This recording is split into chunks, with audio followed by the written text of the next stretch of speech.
কারো অন্তরে।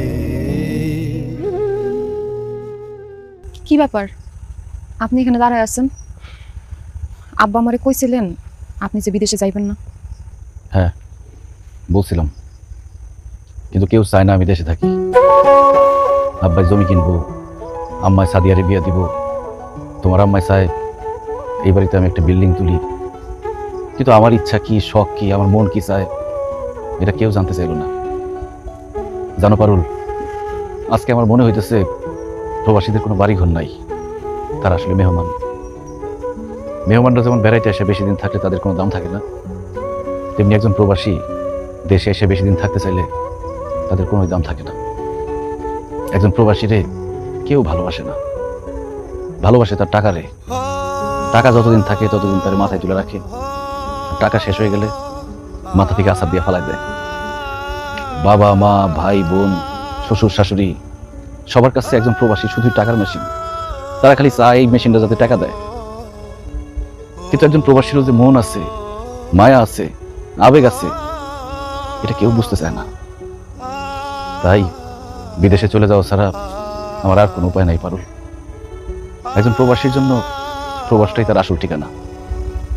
আমি জানতাম আপনি দেশে থাকতে চাইলে কেউ রাজি হইব না, কিন্তু জানেন আপনি যে কয়টা দিন দেশে ছিলেন আমার মনটা অনেক বড় ছিল। আপনি চলে গেলে আমার মনটা অনেক ছোট হয়ে যাইব। একটা ঘরের মধ্যে একলা বন্ধু হয়ে থাকুক সারাদিন, আপনার নিয়ে সারাদিন দুশ্চিন্তা করুন। তার উপর আম্মা সারাদিন আমার কত কথা শোনাইতে থাকে, খালি আপনি বাড়িতে আছেন দেখে এমন কিছু কয় না। আপনি জানেন না সৌদি আরবের বাদশার কোম্পানিতে আপনার চাকরি করানোর দরকার নাই, দরকার হলে আমরা না খায় থাকুন, তাও আপনি জানেন না আমার কাছেই থাকেন। আমি কোনো বাদশার বড় কোম্পানিতে চাকরি করি নাই পারুল। আমি তোমাকে সবাই মিথ্যা কথা কইছি। আসলে আমি মরুভূমিতে উট চড়াইতাম। জানো পারুল, মরুভূমিতে এত গরম, কোনো সুস্থ স্বাভাবিক মানুষের পক্ষে 1 মিনিট দাঁড়ায় থাকা সম্ভব না। সেখানে দিনের পর দিন কত কষ্ট করে টাকা কামাইছি। পানি খাওয়ার জায়গা থাকতো না, মাঝে মধ্যে মনে হইতো জানটা বাইর হয়ে যাবো, অনেক দূরে যাইতে হইতো পানি খাইতে। বেশি দূরে চলে গেলে মাঝে মধ্যে ফিরতে ফিরতে রাত হয়ে যাইতো, বালির মধ্যে ঘুমায় থাকা লাগতো। কখনো খাইয়া কখনো না খাইয়া দিন রাত এক করে কত কষ্ট করে টাকা কামাইছি, দেশে পাঠাইছি। অথচ আমার আব্বা আমারে কইলো আমি নাকি বিদেশে গিয়ে ঘোড়ার ঘাস কাটছি। আপনি এত কষ্ট করে টাকা ইনকাম করছেন, বাড়িতে এসে টাকা এরকম নষ্ট করলেন কেন? মানুষের দেখানোর লিগা, মানুষকে বোঝানোর লিগা যে আমি অনেক টাকার মালিক, আমি অনেক ভালো আছি।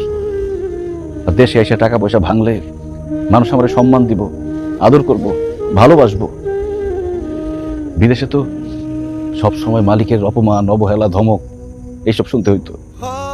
আর সেই জন্য দেশে এসে আমার আপন মানুষের কাছ থেকে, আশেপাশের মানুষের কাছ থেকে আদর, সম্মান, ভালোবাসা এসব টাকা দিয়ে কিনতে চাইছি। কিন্তু আমি বুঝতে পারি নাই পারুল, ওই টাকা শেষ হয়ে গেলে আদর, যত্ন, ভালোবাসা সব শেষ হয়ে যাবে।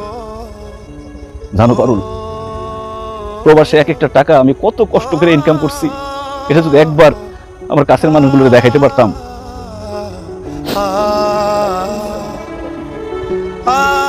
তুমি আসলে ঠিকই বলছিলা পারুল, আমার এত কষ্টের টাকা দেশে এসে এইভাবে নষ্ট করা উচিত হয়নি। আজকে সেই টাকাগুলো যদি থাকতো, আমার একটা সাহস থাকতো, বল থাকতো, আমি বিদেশে না গিয়া দেশেই কোনো একটা ব্যবসা করতে পারতাম।